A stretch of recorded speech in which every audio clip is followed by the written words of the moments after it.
Assalamualaikum warahmatullahi wabarakatuh. Baiklah, kami kelompok 9 kelas PAIB Makul Inovasi Pendidikan akan mencoba mempresentasikan materi tentang inovasi media pembelajaran.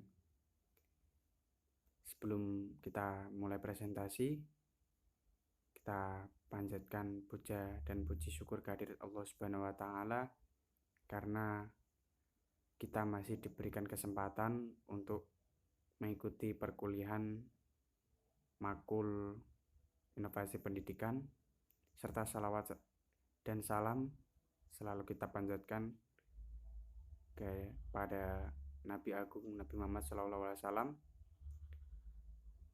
Semoga kita mendapatkan syafaatnya di yaumil kiamah nanti, amin Allahumma amin.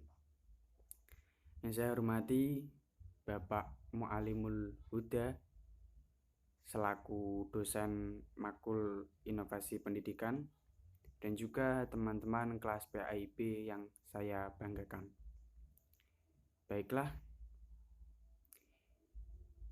kami akan memulai presentasi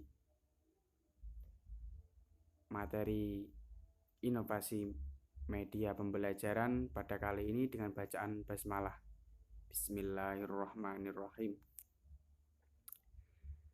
Selanjutnya, anggota kelompok 9 yakni Mbak Dewi Apriliasari dengan NIM 2010-110059, saya Syarul Fiali dengan NIM 2010-110061, dan Mas Ulil Absor dengan NIM 2010-110062. Kita masuk pada presentasi. Materi pertama akan disampaikan oleh Mbak Dewi Apriliasari. A. Ruang lingkup media pembelajaran. Yang pertama, pengertian media pembelajaran. Media pembelajaran merupakan salah satu komponen pembelajaran yang mempunyai peranan penting dalam kegiatan belajar mengajar. Ketepatan penggunaan media pembelajaran dapat mempengaruhi kualitas proses serta hasil yang dicapai. Munadi mendefinisikan media pembelajaran sebagai segala sesuatu yang dapat menyampaikan dan menyalurkan pesan dari sumber secara terencana sehingga tercipta lingkungan belajar yang kondusif, di mana penerimanya dapat melakukan proses belajar secara efisien dan efektif. Yang kedua, klasifikasi media pembelajaran. Menurut Lessing, Pollock, dan Reigold, klasifikasi media meliputi: yang pertama, media berbasis manusia, meliputi guru, instruktur, tutor, main peran, kegiatan kelompok, dan field trip.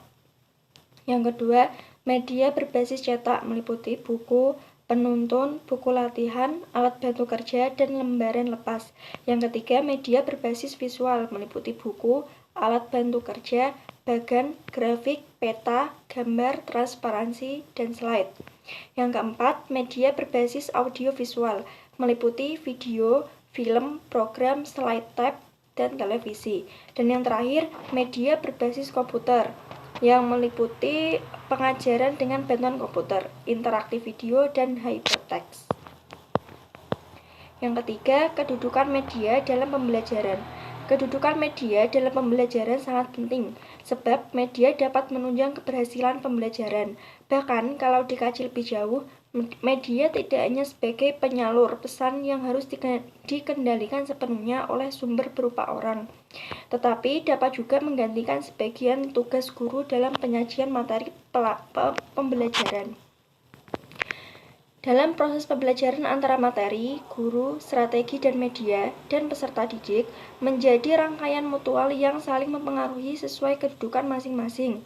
Guru berkedudukan sebagai penyalur pesan dan peserta didik berkedudukan sebagai penerima pesan. Sedangkan media berkedudukan sebagai perantara dalam pembelajaran. Namun, pemilihan media yang tepat sangat dipengaruhi oleh strategi, pendekatan, metode, dan format pembelajaran yang digunakan guru. Kolaborasi antara materi pelajaran, Strategi peserta didik dan guru merupakan syarat penting dalam penerapan media pembelajaran.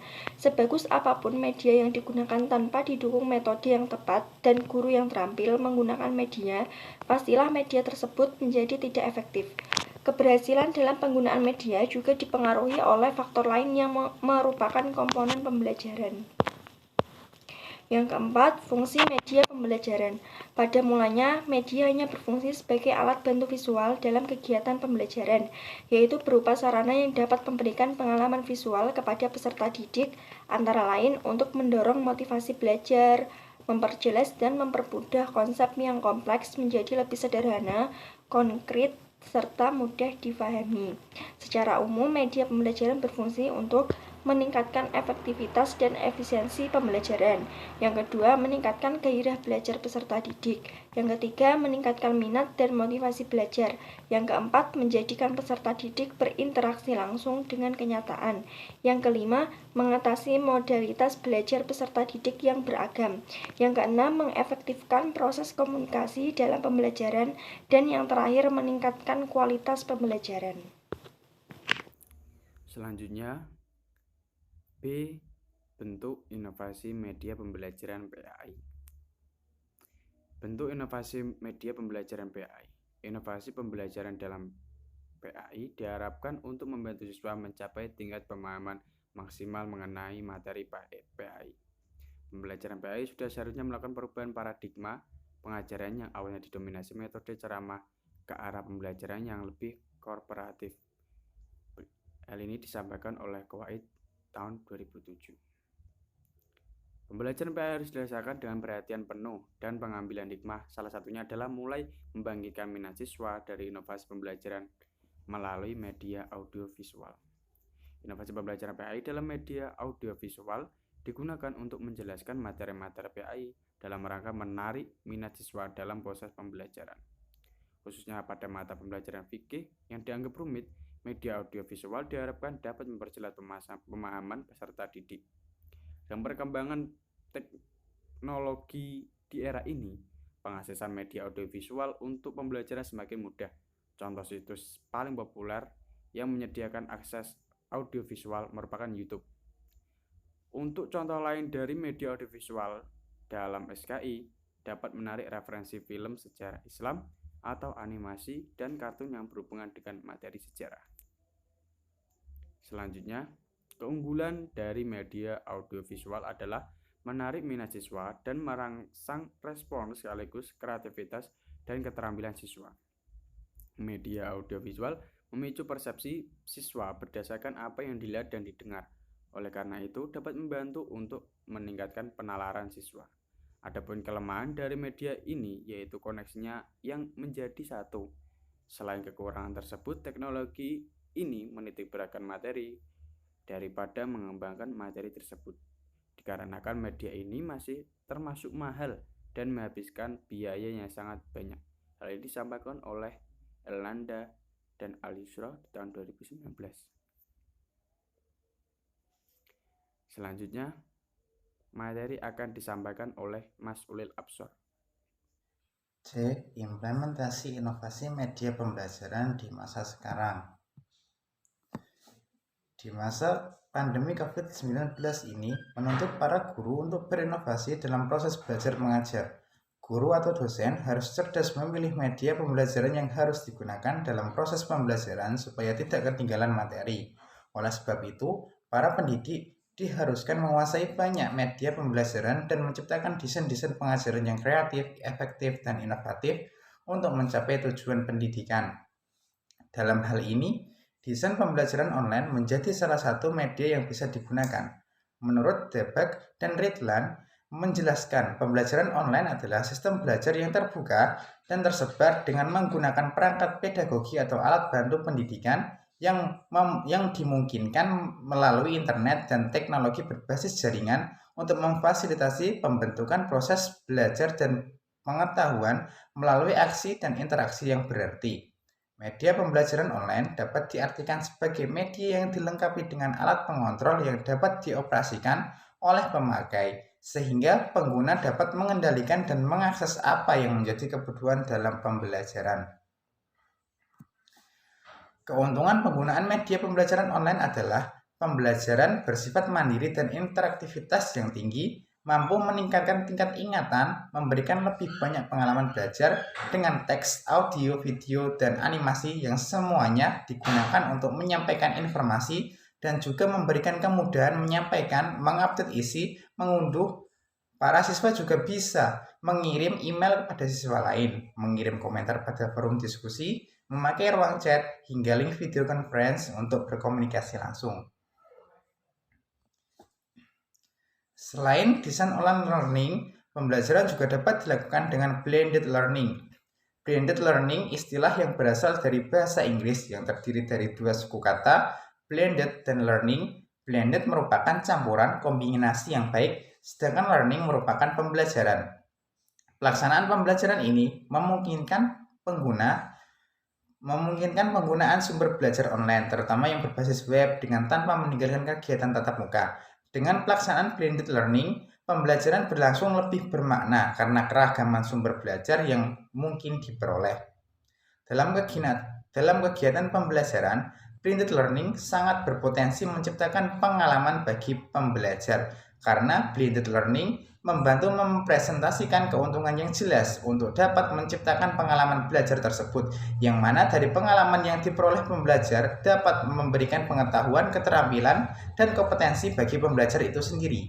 Tanpa memperhatikan jarak dan waktu, blended learning dapat menjadi salah satu cara untuk mencapai tujuan yang diharapkan.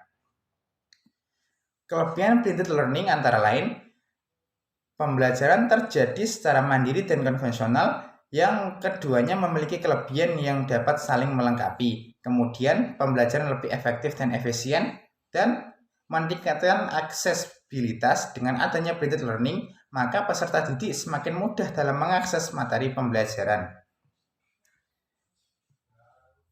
Kekurangan blended learning antara lain, yang pertama, media yang dibutuhkan sangat beragam sehingga sulit diterapkan apabila sarana dan prasarana tidak mendukung.